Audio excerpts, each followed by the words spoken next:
అమరావతి అంటేనే ఆధ్యాత్మికతకు మరియు శిల్పకళకు మారుపేరు. దక్షిణ భారతదేశంలో బౌద్ధ మతానికి ప్రధాన కేంద్రంగా వెలుగొందిన అమరావతి చరిత్రను ఈ వీడియోలో మనం తెలుసుకుందాం. ఒకవైపు వేల సంవత్సరాల నాటి ప్రాచీన మహాచైత్యం, మరోవైపు ఆకాశమంత ఎత్తులో కొలువైన ధ్యానబుద్ధుడు. ఈ రెండింటి కలయిక మన అమరావతికి ఒక ప్రత్యేకమైన గుర్తింపును తెచ్చింది. హలో, నమస్తే, welcome back to our channel ultimate Amrutham. ఈ వీడియోలో మనం అమరావతి స్తూపం గురించి, బుద్ధుని గురించి తెలుసుకుందాం. కృష్ణానది తీరాన ఉన్న ఈ స్తూపం క్రీస్తు పూర్వం 2వ శతాబ్దంలో శాతవాహనుల కాలంలో నిర్మించబడింది. దీనిని దీపాల దిన్నె అని కూడా పిలుస్తారు. పూర్వం పండుగ సమయాల్లో వేల సంఖ్యలో ప్రమిదలు వెలిగించి స్తూపం చుట్టూ పెట్టేవారు. అందుకే ఆ పేరు వచ్చింది. ఇక్కడి శిల్పకళను అమరావతి స్కూల్ ఆఫ్ ఆర్ట్ అంటారు. బుద్ధుని జీవిత విశేషాలు, జాతక కథలు ఇక్కడి రాళ్లపై అద్భుతంగా చెక్కబడ్డాయి. ఇక్కడి శిల్పాలు పక్కనే ఉన్న మ్యూజియంలో భద్రపరిచారు.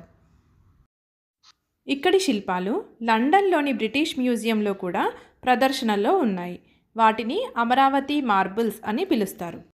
స్తూపం చుట్టూ కొలత సుమారు 160 మీటర్లు, దాదాపు 500 అడుగులు. దీని ఎత్తు సుమారు 30 మీటర్లు, దాదాపు 95 నుండి 100 అడుగుల ఎత్తు. చుట్టూ అద్భుతమైన పాలరాతి శిల్పాలతో నిర్మాణం. క్రీస్తు పూర్వం 2వ శతాబ్దం నుండి క్రీస్తు శకం 3వ శతాబ్దం వరకు శాతవాహనుల కాలంలో అభివృద్ధి చెందింది.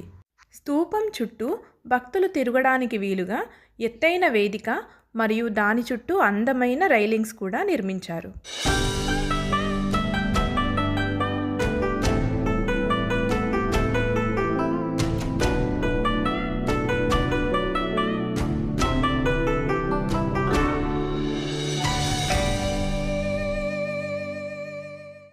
స్తూపానికి సమీపంలోనే 4.5 ఎకరాల విస్తీర్ణంలో ఈ భారీ బుద్ధ విగ్రహాన్ని ఏర్పాటు చేశారు.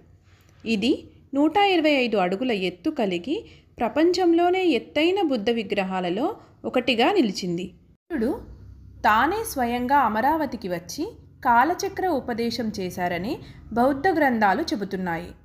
2006లో దలైలమా గారు ఇక్కడ భారీ ఎత్తున కాలచక్ర పూజ నిర్వహించారు. ఇది ప్రపంచవ్యాప్తంగా ఉన్న బౌద్ధులకు అమరావతి ఎంత ముఖ్యమో తెలియజేస్తుంది. విగ్రహం లోపల 3 అంతస్తుల మ్యూజియం ఉంది. ఇందులో బౌద్ధ మతానికి సంబంధించిన అరుదైన చిత్రపటాలు, జీవిత రహస్యాలు శిల్పరూపంలో ఉన్నాయి. 8 స్తంభాలపై నిలిచిన ఈ నిర్మాణం బుద్ధుని అష్టాంగ మార్గాన్ని సూచిస్తుంది. చుట్టూ ఉన్న కాలచక్రం ప్రకృతి ధర్మాన్ని చాటి చెబుతుంది. శాతవాహన రాజులు, ముఖ్యంగా గౌతమీపుత్ర శాతకర్ణి కాలంలో ఈ ప్రాంతం బౌద్ధ మతానికి స్వర్ణయుగంగా ఉండేది. ప్రఖ్యాత బౌద్ధ తత్వవేత్త ఆచార్య నాగార్జున ఇక్కడే నివసించి స్తూపం అభివృద్ధికి ఎంతో కృషి చేశారు.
బుద్ధుడు ఇక్కడ ధ్యానముద్రలో 2 చేతులు ఒడిలో ఉంచుకుని ప్రశాంతమైన ధ్యాన భంగిమలో కనిపిస్తారు.